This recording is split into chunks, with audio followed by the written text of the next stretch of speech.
jira. Seera Musee keessaallee seera Museedhaa kana Nabi Muhammad alayhi salaatu wassalaam gadi dhaabanii jiran. Sirriitti gadi dhaabanii jechuudha. Irratti gadi mirkaneessanii jechuudha. Osoo hin diigin. Garuu bakka sirreeffamuu qabu waan jajjabaataa Rabbiin subhaanahu wa ta'ala sirreessee jira dhugaadha. Maaliif sirreessee wayada'u anhum israhum wal aghlaala allatti kaanat alayhim. Rakkoo isaan dalaganiif jecha waan duraan isaan irra kaa'ame san waan uummanni ammaan hin danda'u jechuu beeku Rabbiin sirreessee fide malee waan duraan jiru guutuudhaan miti kan guutuutti ka'ee jechuudha. Kanaaf amma Qur'aana yoo dubbistee fi seera Museedhaa yoo dubbiste seera shana yoo dubbiste jette parsentii guddaa. Ooyiruu Abdallaa Abduu Zubeerii wal biraa gabroonni Muhaawiyaa bakka adda addaarra facaasuuf bobbahar lafaa meeraarra asii fachi ilaallee bitaa fi mirgarra lafa midhaaniirra hojjetaa oolanii nu badhaaftee diini rahmata. نجا بالله زنت عقلوني بجنت شجينا ولما Isaayyaas raajichi dhufuu isaadhaa namni dubbatee jira isa dur Hizqeel raajichi jira Anbaaqoon jira hin jiru. Namni dubbate hin jiru Isaayyaas jedhee.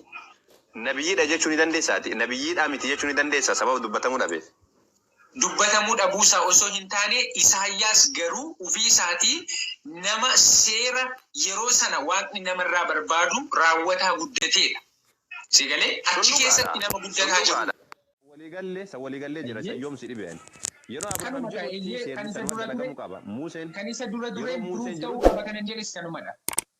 Wannan siin jechuu jiru siree na hubadhu. Yeroo Abrahaam jiru seeroo Abrahaam jiru yeroo isa Abrahaam jiru yeroo Nuh jiru illee akkasumatti. Yeroo Museen jiru Museerra jalqabee haga yeroo Yohaannis cuuphaatti seera Museetu dalaguu ture. Achi as ammoo Yesuus Kiristoos waan sirreessi qabaa jenne walii galle. Akka macaafa keessanitti illee akka Israa'u ummatitti illee Rabbiin walii uhille lakum ba'da alladhi hurrima alaykum. Garii waan sirreessi qabaa jedhee Rabbiin dubbateetiin jira. Kanaafuu amma wanni kun wayita Nabi Muhammad dhufanoo seerri isaanitti seera isaaniif kennametu dalagamuu qaba. Wanni nuti haasa'u jirru isa kana. Amma moo itti deebina fakkeenyaaf ayyee tana geessinee itti deebina gara Nabi Muhammad alayhi salaatu wassalaam. Nabi Muhammad alayhi salaatu wassalaam seera Museedhaa guutuun faallessanii jiranii yoo ka jennu taate laa seera Museedhaa guutuun ittiin faallessine Qur'aanni سورة صدفة يولالتي فكين سورة صدفة آيات مرة يولالتي نزل عليك الكتاب الحكم مصدقا لما بين يديه تنقو فهمت بكدت وان كتاب سندورا دغوم سالتين دغوم سايچون دغا دبته يدا جيچون نوتي سير سنغوتو تشاره من جنون سيغلي غوتو تشاره ميجرا يوكان امو تكولي كيسانا فدي اكو مجرون بدي جرا فكتا رن جنون نوتي دغوم سارا قران كتاب من سندورا دغا دبتا جدا انجيل اللين تورات اللين غرو wanni muslimtoonni jedhan maalidha Tooraatii fi Injiil kan jedhamu macaafa amma jiru macaafa qulqulluu keessa jira jennaan malee macaafa kana tuyyuu wannaadhan jennu macaafa kana tuyyuu Tooraatii fi Injiil hin jennu seera achi keessa jiru seera Museedha fakkeenyaaf amma Nabi Muhammad alayhi salaatu wasalaam abboomata diiganii jiranii laa abboomata keessa takkallee diiganii jiran abboomata keessan diigni garuu waa'ee sanbataati wal ilaalchisee Rabbiin subhaanahu wa ta'ala suuraa 15ffaa keessatti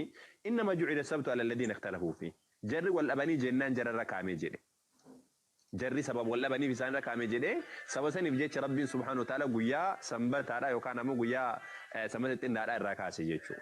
Guyyaa ayyaanaadha gochuu dhabe guyyaa jimaataatti Rabbiin subhaanahu wa ta'ala deebise. Sababa qixaata isaaniitiif. Amma sammuu wantoonni garaagaraadhaa jira kan sababa isaa yakka dalaganiif jecha waan isaan irra kaa'e. Fakkeenyaaf gaala nyaachuu dhoowwuun seera Musee keessatti dhoowwamee jira gaala nyaachuun. Maaliif dhoowwame? Sababni isaa maali? Waan gaalli najisa ta'eefi waan gaalli najisa mataa isaa ta'e yookaan dararaa qabu osoo hin taane yookaan rakkoo qabu osoo hin taane sababa Yaaqoob ofirratti haraama godheef. Erga sanii Nabi Muhammad bira yoo dhufte haraama hayyamamee jira. Yesuus bira yoo dhufte ammoo dhoowwamaadha jechuu guddaadha misal yeroo biraadha haasofne san waa'ee nyaataa irratti yeroo biraa haasofuu dandeenya. Amma Nabi Muhammad alayhi salaatu wasallam abboomota walii galatti abboomota kunnan ni eegan akkuma jirutti. Tokkoffaa Rabbiin kophaa isaa gabbaruu irraa jalqabee haadhaaf abbatti tola ooluu aanaa ofiitti tola ooluu ejjuu dhabu yookaan sagagalummaa dalaguu dhabu qabeenya nama hatuu dhabu dhugaa kijibaan dhugaa nama irratti bahuu dhabu wantoota sira abboomota kunnan jedhamu seera Musee keessaallee seera Museedhaa kana Nabi Muhammad alayhi salaatu wassalaam gadi dhaabanii jiran sirriitti gadi dhaabanii jechuudha irratti gadi mirkaneessanii jechuudha osoo hin diigin garuu bakka sirreeffamuu qabu waan jajjabaataa Rabbiin subhaanahu wa ta'ala sirreessee jira dhugaadha maaliif sirreessee wayada'u anhum israhum wal aghlaala allatti kaanat alayhim rakkoo isaan dalaganiif jecha waan duraan isaan irra kaa'ame san waan uummanni ammaan hin danda'u jechuu beeku Rabbiin sirreessee fide malee waan duraan jiru guutuudhaan miti kan kan guutuun guutuutti ka'ee jechuudha. Kanaaf amma quraana yoo dubbistee fi seera Muuseedhaa yoo dubbiste seera shana yoo dubbiste jette parsentii guddaadhaan wal gala. Parsentii guddaadhaan wal gala. Parsentii guddaadhaan wal gala. Siigalee kanaafuu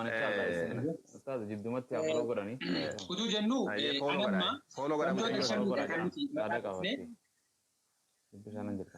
wantoota shaniidha kan nuti ulaagaa nabiin tokko ulaagaa sirrii ulaagaa nabiin tokko sirriidha jennee fudhatiin nu dandeessis jennee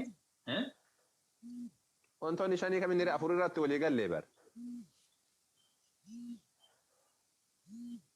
maal jechuudha shan kamin diistee bira darbite kan ammaa kana diistee bira darbite isa kana sirraa fuudhee waan guutuun diiguun qabu sanii walii galla. Ana ammoo walumaa galaa jechuun amma wanti kana hundumaa intini taaneef ati Nabii Muhammad nabiyummaa isaanii nabii rabbii ta'uu isaanii fudhatamuun fudhattu yookiin immoo akkatiin fudhanne waaltu si taasisaa waan jedhudha kanatti kaastee jalqaba gaaffiin kana irratti deemaa jirru. Amma hayyee amma gaaffii irratti deebina amma bu'uura si gaafadhe bu'uura tolchee wanni si gaafadhe ijoolleen kiristaanaa wanni jedhamtuun hin beektu waan kana. Si galee waan kana hin beektuuf si haasofsiisan. Xayyiba amma si gaafadhaan.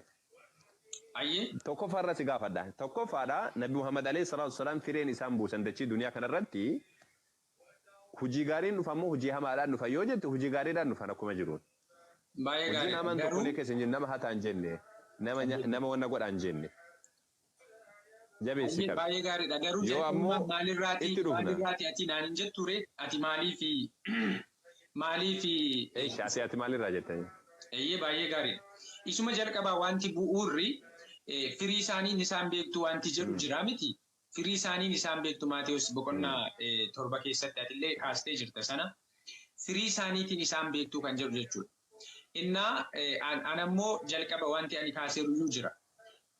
Sheer godha jama sheer godha sirriitti nama shaada qabatu jiraati mucayyoo tanallee mucayyoo lakkoofsa 11 tan isiillee wannaa godha lakkoofsa 200 fo'e nama 400 wayi tasjira ofii namni isii nama 200 wayi bichaarra jirti fooloo godha dhiiroo gadi rukutaa obboleetti nyaata gartee gaaddoo fiqirii takka waan isii tana piroofaayila na lakkoofsa 11 san dafaati irratti waan roobsaa jiran dafa akkuma guutaa sheeris godha laalaykum ayyaa tolasa Ustaz Muhammad baga dhuftan inshallah isinis. So walumaa gala Muhammad ammoo nabiyummaa ulaagaa nabiyummaa guutu hin qabu waan hin jedhuuf sababni isaa jalqabumaaniyyuu dhalootaan nama waaquma kanayyuu beekuu miti. Waaquma kanayyuu nama beekuu miti. Waaqa Abrahaam nama beekuu miti. Mukaan seera isaa eeguu fi hordofuu miti. Waaquma kanayyuu nama beekuu miti. Eessa argatte maa? Eessa argatte kanammoo? Nabi Muhammad alayhi salaatu wasalaam takkaa yoom osoo hin ergamin dura bari hatta gaara galanii Nabiyallah Ibrahim karaa Nabiyallah Ibrahim Arabni tokko kan wallaaleen jiru bar. Waaqa Abrahaam kan beeku miti. Arabni tokkollee Nabi Muhammadii miti. Arabni tokko dachii duniyaa kanarra jiru tokko jisaatu ka waaqa Ibrahim wallaaleen jiru bar. Beekuu fi amanuun garagaradha. Maali amantiin Muhammad jalqaba? Amanuu waan biraati ka amantiin waa hedduuf keessaa qaba. Innuu jalqaba utuun amaniin callisee akkasumatti nabii ta'eeti muudama.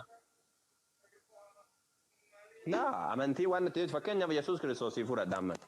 Yesuus Kiristoos yookaan Musee si fudhadhaan. Tuuri Siinaa yookaan ammoo Siinaa osoo hin dhaqin dura wanni ni beeku maalidha fakkeenyaaf amantii qaba amantii seerritti kennamee jira seerratti amanee jira. Inni Israa'eliidha qomoo filamee keessadha kan inni jiru qomoo Waaqayyoo filateeti kakuudhaan dhaabee keessadha kan inni jiru isaan keessatti guddate yoo mallee ummaatiin jibsi keessatti mana eenyuti guddateme mana Firaa'oonitti guddatemu mana Firaa'oonitti hin guddanne. Eentu guddise mana Firaa'oonitti? Haadha isaatu guddise bari mana Firaa'oontu guddise kan mana Firaa'oon. Haadha isaatti deebi'uun achi asi malee mana Firaa'oonitti galu haadha isaatti deebi'uun achi asi malee yeroo duraatiin mana Firaa'oonitti guddate. Tayyib amma si gaafadhaan.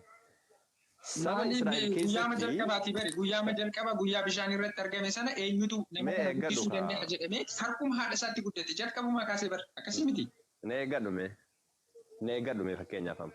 amantii fakkeenyaaf amma maalitti amanuu barbaachisa fakkeenyaaf amma fakkeenya akka islaamummaatti amantii wanni jedhamu yookaan imaana wanni jedhamu Allah itti amanuu jechuun ammoo ati callisee hin jira jechuudha miti gabbarama haqaan gabbarama isa qofa akka ta'e akka inni waa hundayyuu uumee jiru hima isaa wajji waan inni ittiin himuufi maqaa isaa wajji itti amanuudha malaayikaan amanuu jira kitaabni itti amanuu jira wantoota kanneen jira siigaa yookaan isiif ibsa amma wantoota kanneen waan shari'aa keessatti waan islaamummaa keessatti bu'uura ta'e kana nabi Muhammad alayhi salaatu wasallam dhugaadhaan beekan sun ergamin dur Museen illee beeku wantoota kanneen wal qabatee waan beekuun qabu ati osoo fidi siin jedheetu waan tokko hin jiru si galee kanaafuu wanta kana waaqan beekuudhaa miti Museen waaqa Abrahaam akka gabbaruu ni beeka sabni Israa'el guutuu isaaniitu iyyuu waaqayyoo Yaaqoob jedhanii beekan malee waan biraa waan tokko illee waan beekan hin qaban dabalataan jechuudha achi as ammoo wanni garagaraadha kan sirraatiin dhufe wanni garagaraadha kan sirraatiin dhufe achi as si galee kanaaf ammoo Yesuus Kiristoos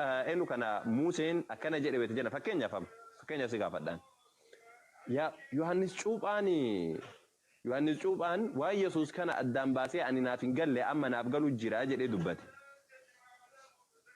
waan Yohaannis Cuuphaan waan Yohaannis kana waan Yesuus kana hin beeku jedhee dubbate hin beeku jedhee dubbate jechuun Yohaannis Cuuphaan waan Yesuus Kiristoos yeroo san jiru jecha waan wallaaleef jecha nabiyyi sobaadha ta'uu barbaachisa rabbiin ergaachi as barsiise guyyaa keessa baratuun Yesuus Kiristoos waan hin beekne barate mon baran Museen waan hin beekne barate mon baran waan hin beekne baratuun nabiyyiidhaa miti si jechisiisa.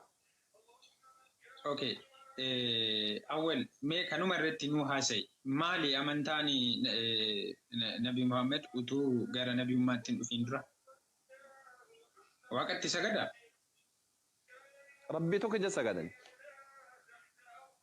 maalirra dhaabbateeti sagada rabbi tokkichaaf sitti agarsiisee ture iyyuu hin dagatte malee hadiisa Bukaarii hadiisa sadaffaa gaafa nabi rabbiidhaa usuun ergamin dura weetuma ergamuu kaan san iyyuu gaara Hiraa keessatti rabbiin osoo gabbaraa jiran Jibriil alayhi salaam itti dhufe maalirraan ka'uunidha kan inni sagaduu danda'e mee qajeelfama maaliitiin sagaduu danda'e waaqa Abrahaam baddam tokko illee wallaan hin jiru amantiin jedheen amantiin akka islaamummaatti bara amantii callisanii duudaa akkanatti amanani amantii islaamummaadha imaanni maal akka jedhamu in beektan fakkaata xiqqoosi in beektan fakkaata wal keessa jala makame malee bu'uura islaamummaadha san wantoota amantii jedhamu waan Jibriil alayhi salaam dhufee barsiise sun dhugaadha yeroo san ittiin jirtu laakiin ammoo nabi Muhammadiin dhiisiteeti abbaan jahalifaati warrummaan gurguddaan Qureesh keessa jiran suuraa كنا آيات صدم سجل الرتم الجل ولئن سألتهم من خلق السماوات والأرض ولئن سألتهم من خلق السماء ولئن سألتهم